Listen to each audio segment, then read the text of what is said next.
Bueno, mis amados hermanos, el tema de hoy es ¿dónde está nuestro Señor Jesús? ¿Alguna vez se ha preguntado? Y vamos a ver hoy versículos de la Biblia que nos confirman quién es Jesús, su resurrección, su ascensión al cielo y su omnipresencia. Si nosotros conocemos estas cosas por la palabra de Dios, mis amados hermanos, vamos a poder discernir entre una falsa enseñanza y una verdadera enseñanza. Ahora, ¿quién es Jesús? ¿Sí? Jesús es la suma de la naturaleza humana y la divina. Es el Dios hombre. Jesucristo, la unión perfecta entre la humanidad y la deidad. Él es una persona que es totalmente Dios y totalmente hombre. Por eso solo Jesucristo, la unión perfecta entre la humanidad y la deidad, podía satisfacer a Dios. Solo su muerte podía ser el sacrificio máximo y totalmente efectivo. En la teología hay algo que se conoce como cristología. Es la parte de la teología que nos enseña todo lo que la Biblia enseña acerca de la segunda persona de la Trinidad, acerca de nuestro Señor Jesucristo. Hay algo que se conoce como la unión hipostática. La unión hipostática es lo que nos enseña ese misterio de que Jesucristo es una sola persona con dos naturalezas. Que Él es 100% Dios y 100% humano. Esto es el misterio que nos tiende a dar a entender la unión hipostática de Cristo, que la podemos estudiar en lo que en teología se conoce como la cristología. Entonces, hermanos, vamos a ver que Cristo es Dios también. En el Evangelio, en el libro de Juan capítulo 1, los primeros 3 versículos nos dicen lo siguiente. La Reina Valera lo titula El Verbo hecho carne. Sabemos que en el original estos títulos no están, que fueron ahí puestos por los traductores para permitirnos una mejor forma de encontrar los versos y capítulos de la Biblia, para poder ubicarnos de una mejor manera. Dice así: en el principio era el Verbo, y el Verbo era con Dios, y el Verbo era Dios. Este era en el principio con Dios.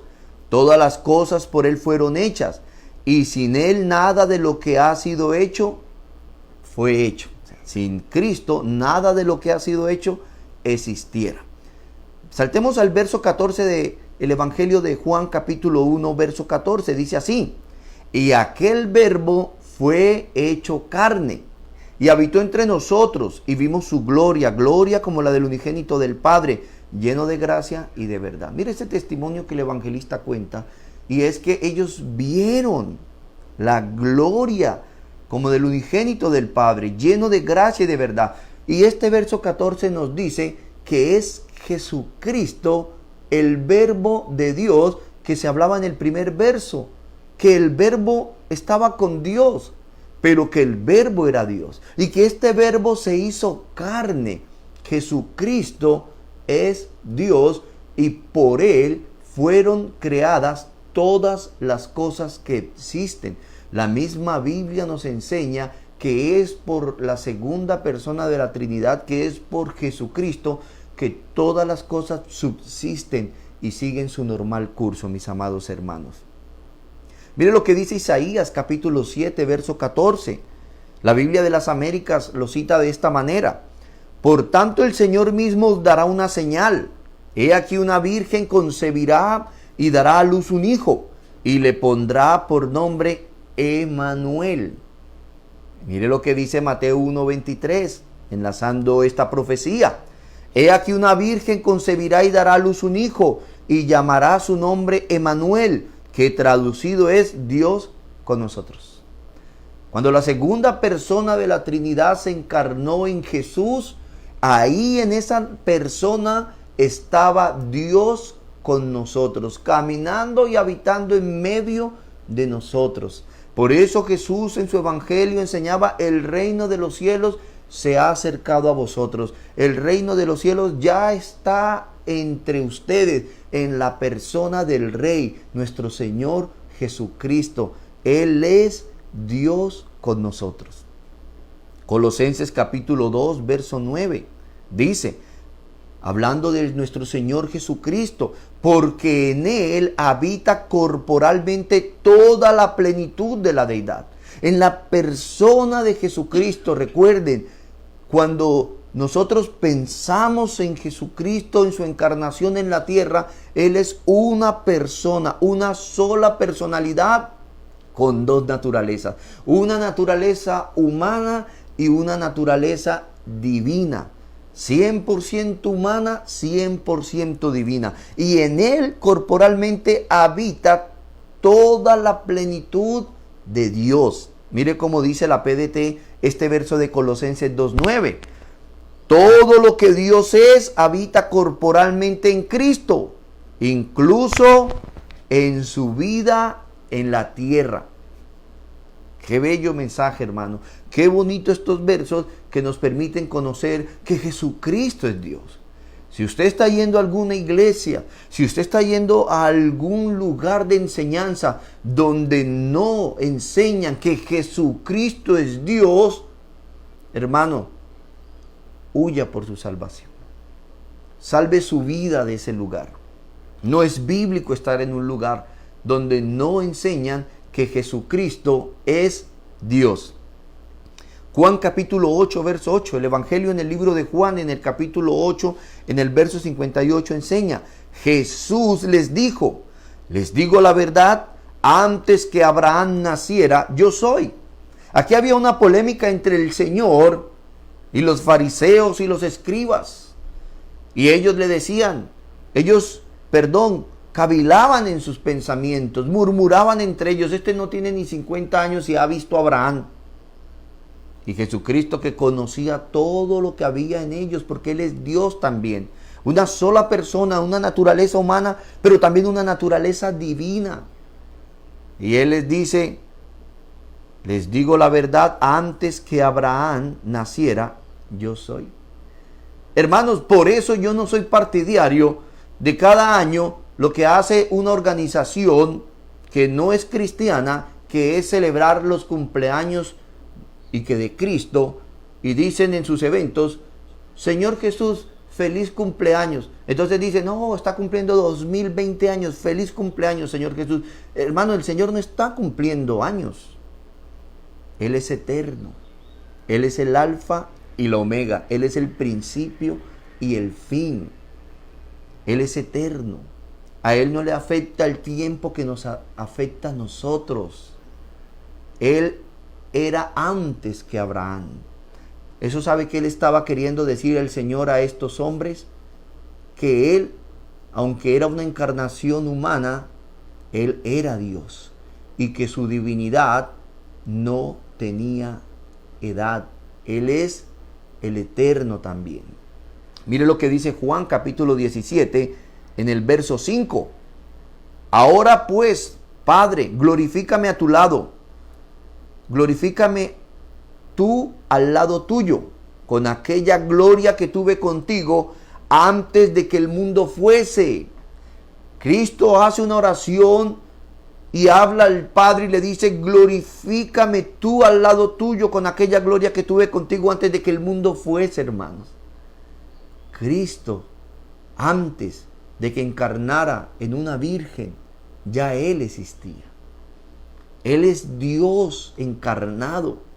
Por eso Él sabía lo que había en el corazón de las personas. Por eso Él sabía lo que estaba pensando aquel discípulo debajo de la enramada cuando fue su consiervo a invitarlo a que viniera a buscar de Cristo. Entonces, hermanos, con esto quería enseñarles que Jesús es Dios también.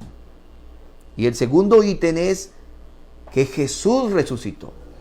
Mi intención hoy, hermanos, es enseñarles dónde está Jesucristo en estos momentos. Y lo importante es saber primero que Jesucristo es Dios, para poder comprender esto. Y también que Él resucitó. Que Él no quedó muerto en una tumba. Que su presencia no quedó limitada a una tumba, a una ciudad. Que su presencia no quedó limitada a un sagrario como la tradición enseña. Él es Dios. Por lo tanto, Él llena todo el cosmos. Y Él resucitó, hermanos. La muerte no podía retener a nuestro Señor Jesucristo. Mire lo que dice Hechos capítulo 2, verso 24. La misma Biblia nos enseña que Cristo resucitó. Dice, Jesús sufrió el dolor de la muerte, pero Dios lo liberó, lo resucitó porque la muerte no podía retenerlo. Hermanos, a Cristo no lo podía retener la muerte. Hace unos meses leía una imagen que decía que Cristo estaba preso de un sagrario, humillándose y sufriendo por amor a la humanidad. Hermanos, esto no es cierto según la palabra de Dios, porque a Jesucristo no lo pudo retener ni la muerte. Él es Dios encarnado.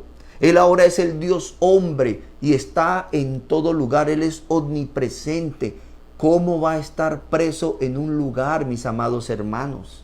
No es lo que la Biblia enseña, ni siquiera la muerte, que es lo que ningún ser humano puede evadir. Hoy vemos pánico en los seres humanos, alarma, vemos ansiedad, vemos depresión, porque la humanidad le teme a la muerte. Porque es el fin que todos vamos a compartir, ricos y pobres, sin excepción alguna. Pero esa muerte no pudo retener a nuestro Señor Jesucristo. Él está en todo lugar. Mírenlo como dice la Nueva Versión Internacional, este verso 24 de Hechos 2. Sin embargo, Dios lo resucitó librándolo de las angustias de la muerte, porque era imposible que la muerte lo mantuviera bajo su dominio. Porque Jesús es la vida. Él es Dios mismo. Él dice, yo pongo mi vida y la vuelvo a tomar. Ahora muchos se preguntan entonces, ¿qué fue de Jesús cuando murió? A veces decimos, no, Dios murió en la cruz. La verdad, Dios no murió. Murió la persona de Jesús. La humanidad de Jesús murió y estuvo 3 días en la muerte, pagando nuestros pecados, demostrando su gracia. Él pagó lo que usted y yo debíamos pagar para imputarnos su justicia inmerecida para nosotros, que ahora se hace merecida por Cristo. Y su naturaleza humana murió, pero su naturaleza divina no puede morir, porque Dios sustenta todas las cosas. Y si el que sustenta todas las cosas muriera por unos segundos, todo lo que existe en el cosmos es como si dibujáramos en una pancarta todo el universo y el cosmos entero, y esa pancarta se viniera al suelo y se desbaratara si Cristo dejara de existir, porque Él es el que sustenta todas las cosas, hermano. ¿Usted sabe la catástrofe mundial que pasaría si la Tierra se detuviera? Si dejara de sostenerse sobre su eje. Sería la tragedia del universo, hermanos. Pero Dios sustenta todas las cosas. Dios, Jesucristo nuestro Señor, la segunda persona de la Trinidad de Dios. También, si Jesús no hubiera resucitado, no habría justificación. Muchos dicen que Jesús no resucitó, pero la palabra de Dios que nosotros los cristianos creemos que es la bendita palabra de Dios infalible, inerrante, nos enseña que Jesucristo murió, pero no solo murió, sino que resucitó. Si Él no resucitara, no habría justificación para sus elegidos, amados hermanos. Mire lo que dice Romanos 4:25. La traducción al lenguaje actual lo cita de esta manera: Dios entregó a Jesús para que muriera por nuestros pecados y lo resucitó para que fuéramos declarados inocentes. Otra versión dice, para justificarnos. Él murió como el cordero inmolado que quita el pecado del mundo. Él murió para pagar ese pecado que es esa pandemia más peligrosa que cualquier virus que afectó a todo el universo, pero resucitó para darnos su justicia. Ahora Él es nuestra justicia. Cuando Dios el Padre nos ve, no nos ve a nosotros, ve la justicia de Cristo que se nos ha imputado por su resurrección en la cruz, mis amados hermanos. También sin la resurrección no habría esperanza en la vida cristiana. Si Cristo no resucitó, nosotros los cristianos no tenemos esperanza. Mire lo que dice Primera de Pedro, capítulo 1, verso 3. Dice: bendito el Dios y Padre de nuestro Señor Jesucristo, que según su grande misericordia nos hizo renacer para una esperanza viva por la resurrección de Jesucristo de los muertos. Hermanos, porque Cristo resucitó, usted y yo tenemos esperanza de que la muerte no es eterna, sino de que en Cristo también resucitaremos juntamente con Él. Eso nos lleva a no tenerle miedo a la muerte. Eso nos lleva a tener una esperanza viva de que nuestro Señor resucitó. Y como tercero, hermanos, adentrándonos a nuestro tema, ¿dónde está Jesús? ¿Dónde está? ¿Será que Jesucristo está todavía en la tumba? No, lo acabamos de ver. ¿Será que Jesús está condicionado a un solo lugar, a una ciudad, a un templo? No. Inclusive, cuando el templo estaba aún en pie y Cristo murió, cuando Él resucitó, el velo se rasgó, porque la presencia de Dios ya no se limitaba al templo. La presencia de Dios para todos sus hijos está disponible en todo lugar en la persona de Jesucristo, que es omnipresente. Por eso Él le decía a la mujer samaritana: llegará el día en que ni en este monte ni en Jerusalén se va a adorar a Dios, sino que los adoradores en espíritu y en verdad es necesario que le adoren. La presencia de Dios, el lugar para la oración y la adoración, no se limita a un templo, no se limita a una ciudad. Somos el templo del Espíritu Santo de Dios. Somos el templo del Señor. Él habita en nosotros. En cualquier lugar tenemos entrada a la presencia de Dios. Así que, hermanos, la palabra de Dios es el fin de toda controversia. La palabra de Dios nos enseña a nosotros que Dios está en todo lugar. Entonces vemos que Jesús es Dios. Jesucristo es Dios hombre. Vemos que Él murió, pero que también resucitó. Y que cuando resucitó, ascendió al cielo. No se quedó preso en la tumba. No sé por qué una religión que nace unos 70 o 100 años después de su muerte, o siglos después de su muerte, lo confina a un sagrario, diciendo que Él está preso ahí y que cada año lo sacan para esta temporada a matarlo y volver a resucitarlo.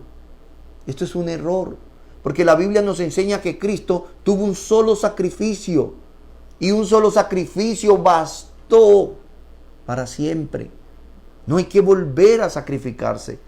Cristo resucitó y está en un lugar de exaltación. Ya nadie podrá ponerle una mano encima, hermanos.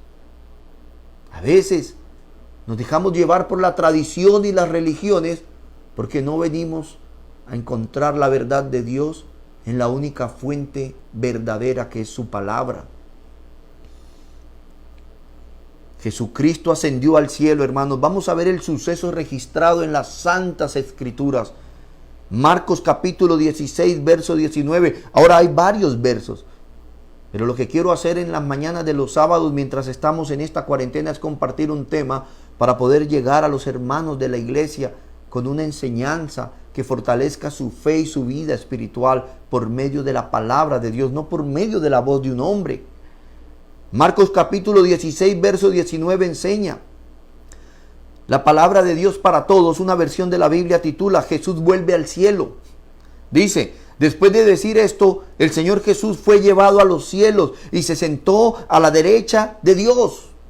La Biblia no dice que Él quedó preso de una tumba, preso de una ciudad especial.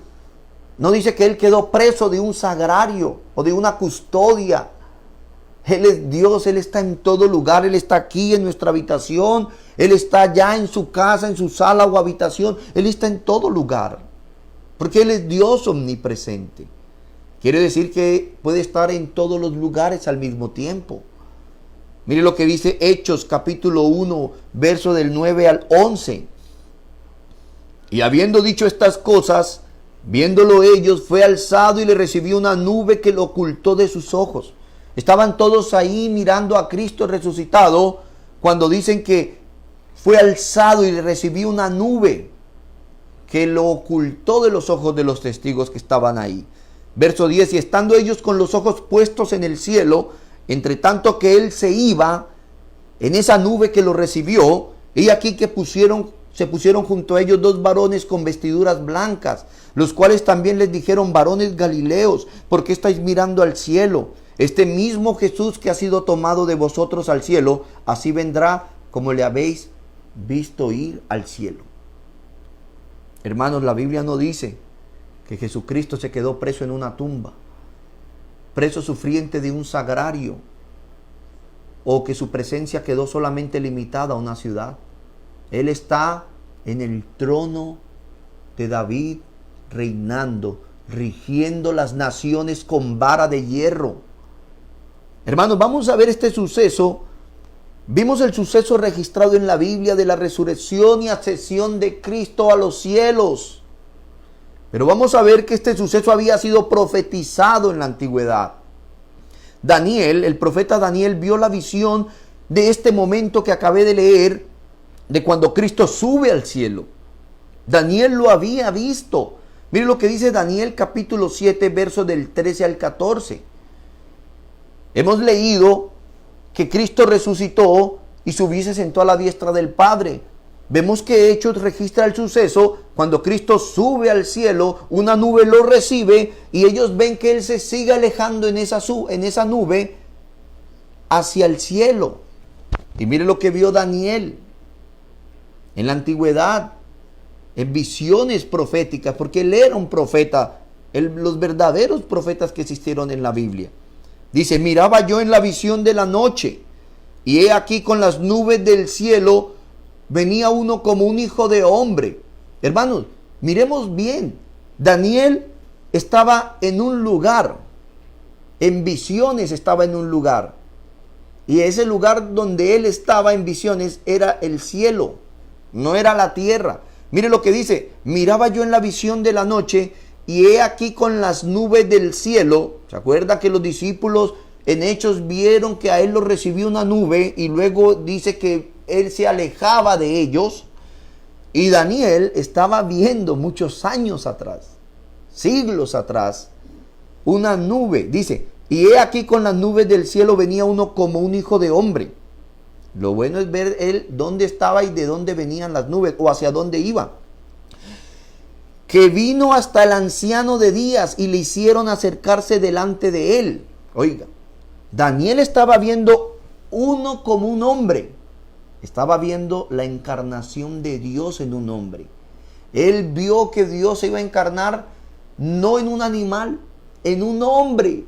Y que ese hombre venía en las nubes del cielo, llegó. Y cuando llegó lo hicieron acercarse al anciano de días, al trono de Dios que está en el cielo. Y le fue dado dominio, gloria y reino para que todos los pueblos, naciones y lenguas le sirvieran. Su dominio es dominio eterno que nunca pasará, y su reino uno que no será destruido.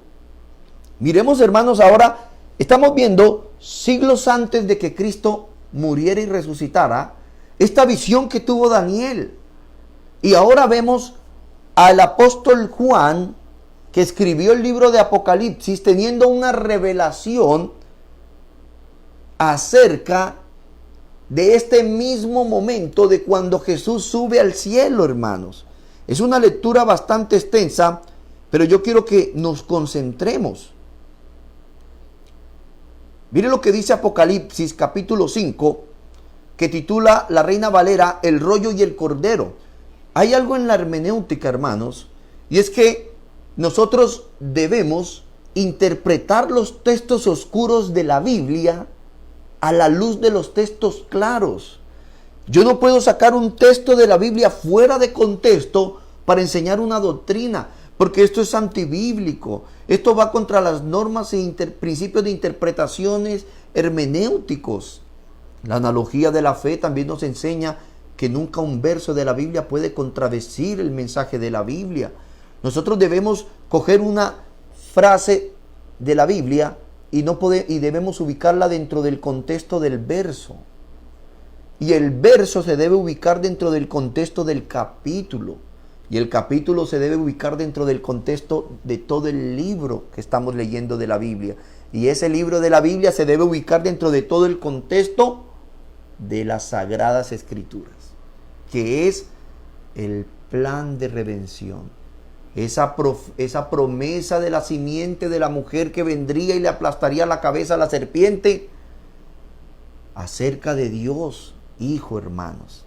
Miren lo que dice Apocalipsis 5. Y quiero que recuerden lo que leímos de Daniel y el suceso cuando Cristo es tomado en una nube y la nube los aleja de ellos al cielo. Dice así, el apóstol Juan en visiones también. Y estaba en visiones, lo llevaron al cielo. ¿Qué vio Juan en el Apocalipsis, hermanos? Juan en el Apocalipsis vio las visiones de lo que había sucedido en el mundo espiritual desde que Cristo vino a la tierra por primera vez, resucita, sube al cielo y hasta su segunda venida. Esto es lo que nos narra el Apocalipsis y nos los narra en 7 perspectivas, que 7 distintas perspectivas nos enseñan un mismo suceso.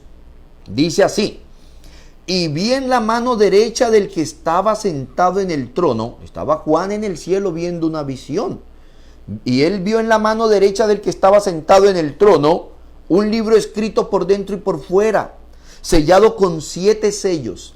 Esto nos hace pensar en un pergamino con 7 sellos de una cera que utilizaban los reyes, y ponían la cera y con su anillo o con un sello, valga la redundancia, sellaban para saber que nadie violó la confidencial de este documento, y por lo regular eran documentos legales, como una escritura. Dice, y vi un ángel fuerte que pregonaba a gran voz, perdón, mis hermanos, y vi un ángel fuerte que pregonaba a gran voz, ¿quién es digno de abrir el libro y de desatar sus sellos? Y ninguno, presten atención, hay un documento legal en las manos del soberano, del todopoderoso en el trono, del anciano de días, del Dios Padre. Hay un documento legal, tiene 7 sellos. Y estaban mirando quién podía abrirlo. Y miren lo que dice, verso 3, y ninguno, ni en el cielo, ni en la tierra, ni debajo de la tierra, podía abrir el libro, ni aún mirarlo. Hermanos, ¿quién se le viene a usted a la mente que no sea Jesucristo que pueda abrir este libro? Dice ninguno, ningún santo de la tradición, ningún superhéroe inventado por la mente humana podía abrir el libro. Entonces Juan en su visión lloraba, dice, y yo lloraba mucho, verso 4, porque no se había hallado a ninguno digno de abrir el libro, ni de leerlo, ni de mirarlo tan siquiera. Y uno de los ancianos me dijo, no llores, he aquí el león de la tribu de Judá. Títulos adjudicados a Cristo proféticamente. La raíz de David ha vencido para abrir el libro y desatar sus 7 sellos.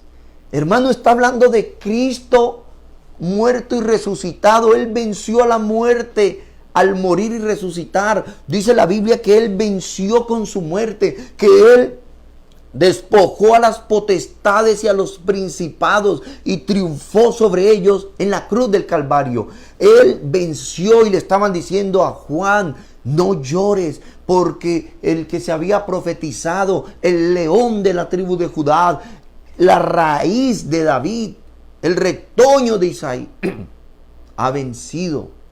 Dice el verso 6, y miré, y vi que en medio del trono y de los 4 seres vivientes y en medio de los ancianos estaba en pie un cordero como inmolado. Oiga, Juan estaba en el cielo presenciando lo que siglos atrás Daniel había visto también en visiones y profetizó. Y lo que en el libro de Hechos los discípulos estaban viendo de este lado del cielo para acá. Cristo, ellos solo pudieron ver a Cristo recibido por una nube que los alejó de ellos y los ocultó de ellos por la distancia. Y Juan estaba viendo en visiones lo que estaba pasando del cielo para allá. Dice que había un cordero como inmolado. Porque Cristo, ¿sabe qué estaba viendo Juan? Juan estaba viendo a Jesucristo con los dolores que había sufrido en la muerte. Que es un cordero inmolado. ¿Se acuerdan que en la antigüedad los sacerdotes tomaban un cordero que llevaba el pueblo y ese cordero lo sacrificaban para el perdón de los pecados? Que esto era un símbolo de que Cristo había de venir. Hermanos, hoy en día hay personas esperando que en Jerusalén reconstruyan el templo y se reactiven los sacrificios, pero esto es antibíblico, mis amados hermanos. Esto es antibíblico, ¿por qué? Porque la Biblia nos enseña que ya el único sacrificio que satisfizo la ira de Dios se cumplió en Jesucristo, y que ya no hay sacrificios de animales que Dios acepte, que ya Cristo fue el cordero inmolado de Dios que quitó los pecados del mundo de una vez para siempre. Ir en estos momentos a levantar un templo e ir en estos momentos a sacrificar animales en nombre de Dios es abominación, porque ya los sacrificios tuvieron su fin en la persona de Jesucristo. Eran símbolos del que había de venir. Por eso Juan, que le estaba escribiendo al pueblo cristiano, y en su mayoría judíos convertidos al cuerpo de Cristo, ellos sí entendían. Él dijo: yo vi al que subió al cielo, era el que habían profetizado desde la antigüedad, el Cordero de Dios, el Cordero Pascual, el Cordero que quita los pecados del mundo. Él lo vio, dijo que tenía 7 cuernos y 7 ojos, los cuales son los 7 espíritus de Dios enviados por toda la tierra. Ahora, hermano, a veces cuando leemos el Apocalipsis nos confundimos. ¿Por qué nos confundimos? Porque no entendemos que Juan, el apóstol, estaba preso y que él tenía que sacar la escritura del Apocalipsis de la cárcel donde se encontraba, que era una isla, para llevarla a sus consiervos, porque era una revelación de Dios. Y él escribió todo con códigos, con símbolos, que aunque los enemigos de la fe no iban a comprender, el pueblo de Dios sí. Entonces, cuando él decía: vi uno que se acercó al que estaba en el trono, para los israelitas de la época, ¿quién era el que estaba sentado en el trono? Dios Trino, Dios el Padre. Yo soy el que soy. Entonces, cuando él decía: vi un anciano sentado, ellos sabían que él se estaba refiriendo al Dios Padre. Y cuando dice: vi que se acercó uno a él como un cordero inmolado. Jesucristo, el Cordero de Dios que quita el pecado del mundo, como dijo Juan el Bautista. Y dice: y tenía 7 cuernos. No era que el Señor tiene 7 cuernos. Él mismo expresa: estos son los 7 espíritus. ¿Sabe qué estaba diciendo él? Indudablemente este es Jesucristo, el Mesías prometido. Porque el Mesías prometido era el Cordero de Dios que quita el pecado del mundo. Porque el Mesías prometido, dijo Isaías 11:2, sobre él reposarían los 7 espíritus de Dios. Era Cristo lo que él estaba diciendo. No tenemos que ponernos a inventar que un cuerno significaba una cosa, que el segundo cuerno significaba otra. No. Él estaba hablando en símbolos del Mesías prometido, acercándose a sentarse en el trono prometido. Dice: y vino y tomó el libro de la mano derecha del que estaba sentado en el trono. Él venció, Cristo murió, resucitó, subió al cielo, tomó el rollo con los 7 sellos. O sea, le fue entregado, como dijo Daniel, todo el reino, todo el poder. Verso 8. Y cuando hubo tomado el libro, los 4 seres vivientes, los 24 ancianos se postraron delante del Cordero. Todos tenían arpas y copas de oro llenas de incienso, que son las oraciones de los santos. Y cantaban un nuevo cántico diciendo: digno eres de tomar el libro y de abrir sus sellos, porque tú fuiste inmolado y con tu sangre nos has redimido para Dios de todo linaje y lengua y pueblo y nación. Estaba hablando de Jesucristo, hermanos, cuando subió al cielo después de su resurrección. Y nos has hecho para nuestro Dios reyes y sacerdotes, y reinaremos sobre la tierra. Y miré y oí la voz de muchos ángeles alrededor del trono y los seres vivientes y de los ancianos, y su número eran millones de millones, que decían a gran voz: el cordero que fue inmolado es digno de tomar el poder. Lo que vio Daniel. Las riquezas, la sabiduría, la fortaleza, honra, la gloria y alabanza. Y todo lo creado que está en el cielo y sobre la tierra y debajo de la tierra y en el mar y todas las cosas que en ellos hay. Oí decir al que está sentado en el trono: al Cordero sea la alabanza, la honra, la gloria y el poder por los siglos de los siglos. Amados hermanos, Cristo no está preso de una tumba. Cristo no está preso de un sagrario. Cristo no está preso de una sola ciudad. Él es Dios omnipresente que está en todo lugar. Y Dios hombre, que es Jesucristo, murió, resucitó, subió al cielo, tomó el rollo con los 7 sellos, se sentó en el trono a regir las naciones con varas de hierro. Y el Apocalipsis, si usted lo lee en su casa, él empieza a desatar un sello. ¿Y qué significaba eso? Alguien decía: eran las escrituras del cosmos, eran las escrituras de regir todo como se le había dado a Adán, que era un tipo de Cristo. Adán fue creado para que juzgara todo lo creado, pero él no cumplió la meta, él falló, y por eso vino el segundo Adán, Cristo, y él sí tomó ese documento legal y empezó a desatar los sellos. Y si estudia los sellos en su casa, se dará cuenta, mi amado hermano, que fueron los sucesos que empezaron a acontecer desde que Cristo se sentó en el trono y empezó a desatar los sellos hasta su segunda venida. Algunos dicen que estos sellos se van a desatar unos cuantos años antes de su venida, de su segunda venida, pero no.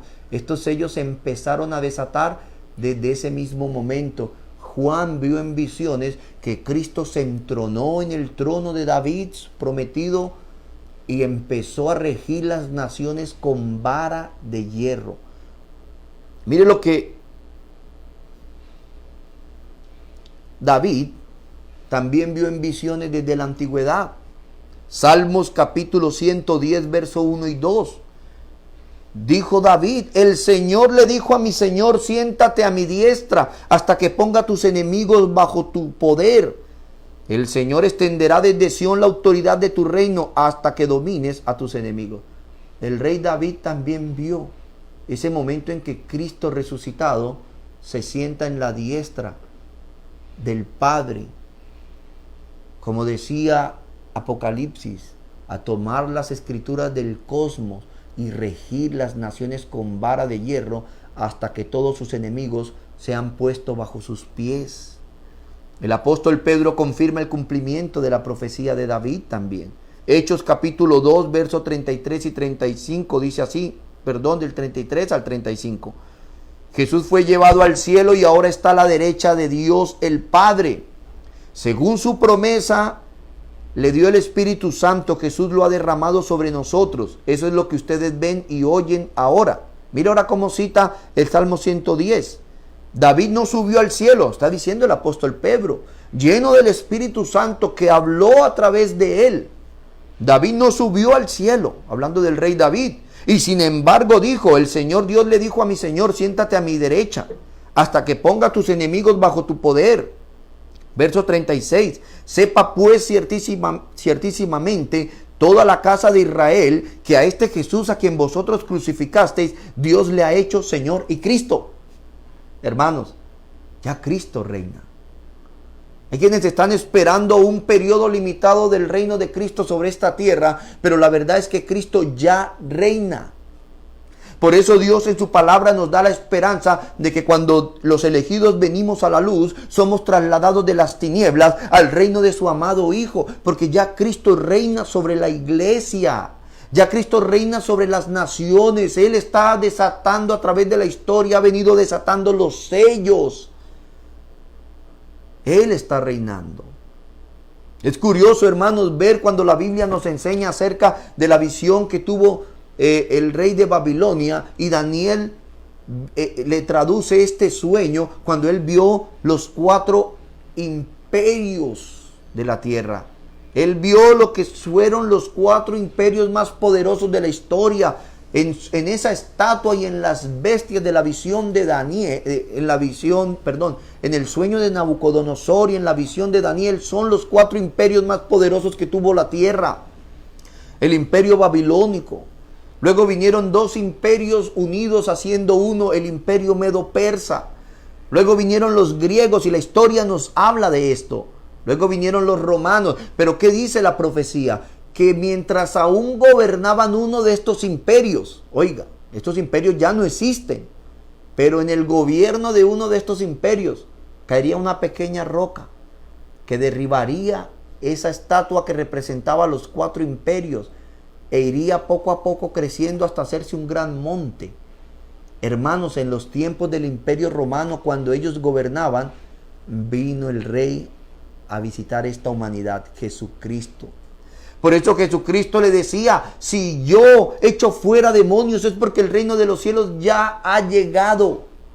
Los fariseos y escribas le preguntaron, Señor, dinos cuándo se establecerá tu reino. Él dijo, ya el reino de Dios está entre ustedes. Una versión dice, ya Dios reina entre ustedes.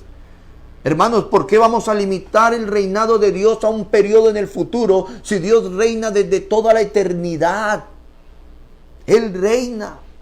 Jesucristo dijo que Él tuvo que venir y atar al hombre fuerte que engañaba a las naciones para establecer su reino. Y esos 7 sellos se han venido desatando desde que Cristo subió al cielo y se sentó a la diestra del Padre. Hermanos, Efesios 1, 19, 20 dice, ¿y cuál la supereminente grandeza de su poder para con nosotros los que creemos, según la operación del poder de su fuerza, la cual operó en Cristo resucitándole de los muertos y sentándolo a su diestra en los lugares celestiales? Hermanos, Dios hombre, en su imagen, en su realeza, está sentado en el cielo, reinando en el trono prometido. Hechos 7:55. Cuando Esteban fue apedreado, mire lo que vio, Hechos 7:55, pero Esteban, lleno del Espíritu Santo, puesto los ojos en el cielo, vio la gloria de Dios y a Jesús que estaba a la diestra de Dios. Hermano, Esteban no vio a Cristo encerrado en un sagrario de un templo tradicional. Esteban no vio a Cristo en la tumba.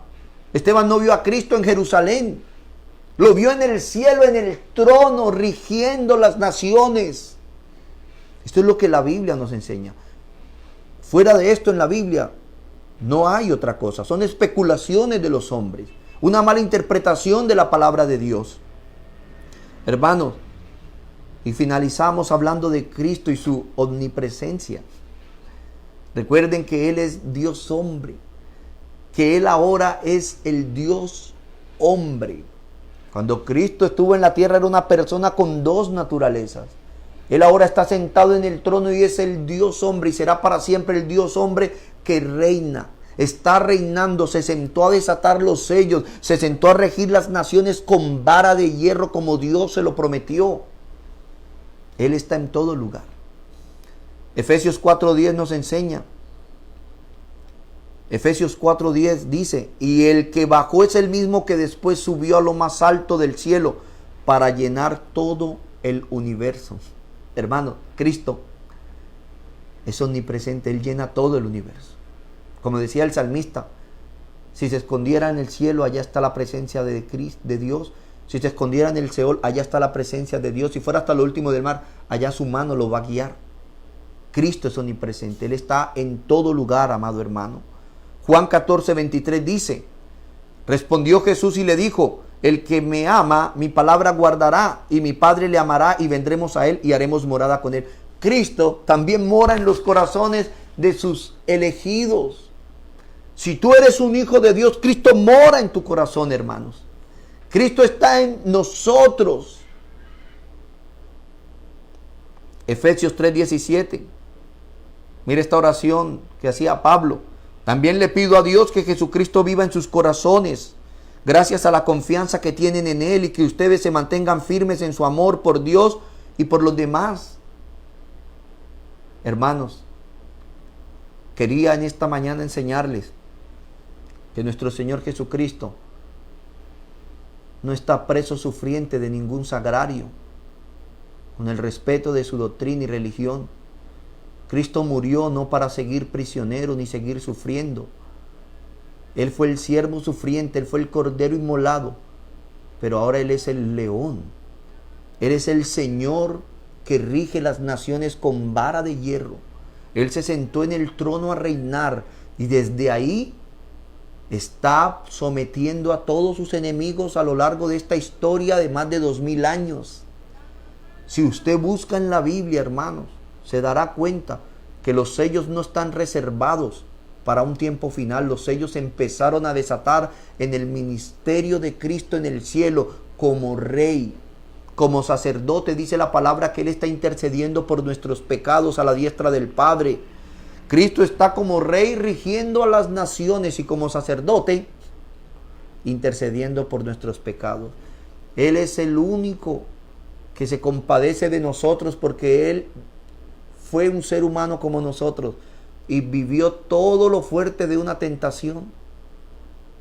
Y Él se compadece de nosotros, Él intercede por nosotros. Él desde el cielo nos envió al Consolador, al Santo Espíritu de Dios, nuestro Señor, a que nos consuele, a que nos guíe. Él dijo, es necesario que yo me vaya para que venga el Consolador. Y cuando Él se fue, vino el Consolador, Él empezó a ejercer. Él es rey, profeta y sacerdote. Este es el ministerio de Cristo. Él es nuestro Salvador y Señor. Él nos ama. Amados hermanos, deseo de todo corazón que el Señor les continúe bendiciendo y que esta palabra usted pueda, como la iglesia de Berea, ir, coger su Biblia y constatar que es cierto. Nosotros debemos hacer como la iglesia de Berea, eran ilustres. Y lo que Pablo les enseñaba, venían a la Biblia y miraban, ¿será verdad lo que Pablo nos está diciendo? Nos está engañando. Usted no puede ver por televisión y por internet un hombre diciéndole cualquier cosa y usted creyéndolo, sin ir a constatarlo por la palabra de Dios. Ahora muchos le dicen algo, un texto fuera de contexto, y usted debe aprender a leer la Biblia para que no nos engañen, hermanos. Tenemos que conocer la verdad de Dios. El pueblo de Dios pereció porque le faltó conocimiento. El pueblo de Dios en la antigüedad. Hoy los hijos de Dios debemos leer la palabra. Esto es una señal de un recién nacido espiritual. Anhela la leche espiritual no adulterada para poder conocer a su Dios. Recuerden, ¿en qué consiste la vida eterna? En el conocimiento que tengamos de nuestro Dios Padre y de nuestro Señor Jesucristo. Jesús le dijo a los escribas y fariseos, ustedes leen las escrituras porque les parece que en ellas está la vida eterna, y es porque ellas hablan de Él. La palabra habla de Cristo. Él es la vida eterna. Él es nuestro Señor. Él murió y resucitó. Él subió al cielo. Él tomó todo el poder, se sentó en el trono. Pero también está en nuestros corazones y está en todo lugar. Él es Dios y Dios está en todo lugar. Dios los bendiga